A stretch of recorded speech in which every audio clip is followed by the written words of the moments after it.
Bottle Pocket, c'est le petit frère, le dernier né de la gamme Bottle. Alors pour ceux qui ne connaîtraient pas Bottle, Bottle c'est un superbe effet, une collaboration entre Michael Chatelain et Gentleman Magic. L'effet étant une pièce de monnaie qui peut être empruntée d'ailleurs, qui va passer dans le fond, à travers le verre, à travers le fond d'une petite bouteille comme celle-là. Le fonctionnement général est le même que pour Bottle Pocket, je vais donc vous l'expliquer. Vous avez un bouchon gimmick dans lequel est contenue la pièce qui va passer à travers la bouteille. Vous avez donc la deuxième pièce, évidemment elle n'est pas là on imagine, qui va pouvoir, avec une petite tape sur la main, passer à travers le verre. Dans Bottle, là, on se sert d'une pièce et la taille de la bouteille par rapport à la taille de la pièce est assez importante. Pareil, la taille du bouchon par rapport à la taille de la pièce, le ratio est assez important. Ces éléments-là ont vraiment été corrigés dans Bottle Pocket, de même que l'objet qui va passer à travers, qui est un petit bonbon, qui est plus organique. Donc les défauts principaux de Bottle ont été corrigés et la taille surtout. Bottle Pocket tient dans la poche comme son nom l'indique et c'est vraiment une qualité première de ce super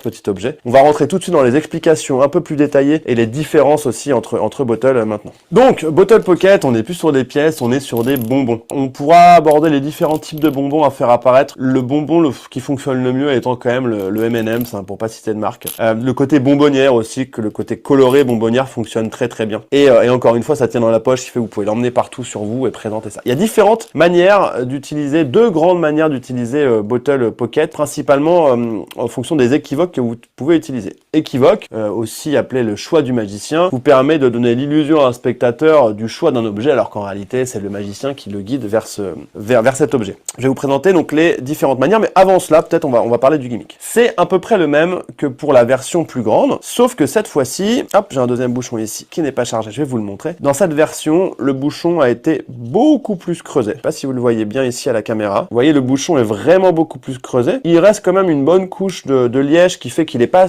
si fragile. Il est un peu plus fragile, mais il se tient très très bien et si vous l'utilisez correctement, il aura une très très très longue durée de vie. Le flap est le même, un flap avec un aimant qui va empêcher la languette de bâiller. Ce n'est pas du liège, c'est un mélange de latex et de liège qui rend le flap très très très durable. Si vous l'utilisez correctement, la longévité est excellente. Et vous voyez, vous pouvez mettre beaucoup plus de choses à l'intérieur. Le fonctionnement global est le même, un objet à l'intérieur de la bouteille, du bouchon, le bouchon sur la bouteille, et vous allez frapper la bouteille contre la main pour faire apparaître l'objet. Grosso modo, c'est pareil. Et vous voyez, une fois qu'on voit l'objet dans la bouteille, le ratio entre la taille de l'objet, la taille de la bouteille et le bouchon est beaucoup plus importante. Dans la première version de Bottle, les gens avaient pensé rarement au bouchon truqué, même si en tant que magicien peut-être que ça paraît une évidence, mais les spectateurs y pensaient peu. Là, les spectateurs n'y pensent pas du tout. Vous voyez, on n'a qu'une petite partie du bouchon qui dépasse, l'autre partie est un peu cachée par le verre, et la taille du M&M's correspond quasiment à la taille du bouchon, qui fait qu'on a vraiment du mal à imaginer que le M&M's peut tenir dans le bouchon. C'est vraiment un plus, et ça rend l'illusion encore plus convaincante. Donc vous avez compris l'idée, c'est faire passer un M&M's à travers cette petite bonbonnière, donc le même effet que Bottle. Sauf que le moyen d'y arriver va être assez ludique, assez intéressant. Vous allez faire ce qu'on appelle un choix équivoque. Je vous en propose deux, que je vais détailler tout de suite. Alors, vous allez prendre 4 pour la première version avec 4 M&M's ou 4 bonbons de la M&M's, c'est vraiment ce qui marche le mieux. Vous pouvez le faire avec des dragibus, ça marche aussi. Avec des Skittles, c'est un peu léger, mais ça peut marcher. Privilégiez les M&M's, mais n'hésitez pas à vous amuser avec les différents bonbons que vous pouvez trouver dans le commerce. Il faut tout de même qu'ils aient une certaine densité, un certain poids pour que ça fonctionne. Mais voilà, utilisez votre imagination. Tout ce qui tient dans le bouchon peut être produit, peut passer à travers la bouteille. Revenons aux équivoques. Alors, celle avec 4 couleurs. Vous allez mettre 4 M&M's dans votre bouteille de 4 couleurs différentes. Bleu, rouge, vert et jaune. À l'intérieur de votre bouchon gimmick, vous avez au préalable mis un M&M's, en l'occurrence là il est jaune. Vous voulez donc que votre spectateur choisisse le M&M's jaune. Comment faire? C'est pas très compliqué. Vous allez sortir les M&M's et tout simplement demander à votre spectateur, tiens, toi, tu préfères lequel? Si le spectateur vous dit le jaune, la routine s'arrête là, vous prenez le jaune, vous fermez la bouteille évidemment, hop, vous prenez le jaune, vous faites un faux dépôt, pouf, et vous produisez le jaune. Ce qui fait que là, directement, la couleur qui a été choisie passe directement à travers, c'est très convaincant. Si le spectateur ne vous dit pas jaune, vous lui dites, tiens, lequel tu préfères? S'il vous dit le bleu, il dit, très bien, ah, moi j'adore les rouges. Vous prenez le rouge, vous le mangez. Et vous lui donnez le bleu, il peut le manger tout de suite ou plus tard. Puis vous lui dites, tiens, donne-moi un autre. Si vous donne le vert, vous le mangez, auquel cas il vous reste plus que le jaune. Si vous donne par contre le jaune, vous le prenez. Vous lui donnez le verre qu'il va manger et vous, au lieu de le manger, paf, vous le faites passer à travers la bouteille. Donc, On récapitule. Si le spectateur préfère le jaune directement, vous prenez le jaune et vous faites votre effet. Si le spectateur préfère une autre couleur, vous lui donnez et vous en prenez une autre pour vous, évidemment pas le jaune. Il vous restera donc deux couleurs, le jaune et le bleu. Vous lui dites « donne-moi un ». S'il vous donne le jaune, vous le prenez, vous lui donnez le bleu et vous faites passer le jaune. S'il vous donne par contre le bleu, vous prenez le bleu, vous le mangez et vous faites passer le jaune. Voici pour l'équivoque à 4 couleurs. Petit détail pour l'équivoque, donc là c'est le jaune qu'on veut faire choisir. La couleur que vous devez faire choisir, ne la mettez pas aux extrémités. Psychologiquement, le spectateur choisira toujours celui-ci ou celui-ci. Donc si vous voulez maximiser vos chances qu'il prenne directement la couleur que vous souhaitez, ce qui est quand même le scénario le plus bluffant, mettez-le en deuxième position, enfin voilà, au milieu, tout simplement. Petite parenthèse faite, mais assez importante. Maintenant, passons à l'explication de l'équivoque à 3 couleurs. Vous allez donc placer 3 couleurs différentes dans votre bottle avec une couleur correspondante. Là, on est toujours sur le jaune. Et là, vous allez commencer l'équivoque de la même manière. Vous allez demander à votre spectateur, tiens, dis-moi, vous pouvez peut-être le mettre au milieu, ou pas forcément sur 3, peu importe l'emplacement. Vous lui demandez, tiens, toi, tu préfères lequel? Si vous dit le jaune, vous savez ce qu'il vous reste à faire. Si vous dit le vert, vous dites, ah, moi j'adore les rouges. Vous prenez le rouge, vous lui donnez le vert, et le jaune, vous le faites passer. Et idem, évidemment, si vous le dites, moi je préfère les rouges, vous lui donnez le rouge, vous prenez le vert, et le jaune passe. Ce qui est intéressant, et là je vous invite à vous intéresser au travail de Hector Chadwick, qui a énormément travaillé sur les équivoques, c'est que dans ces équivoques-là, on va faire disparaître les objets les uns au fur et à mesure, en les mangeant, ou en les faisant manger au spectateur.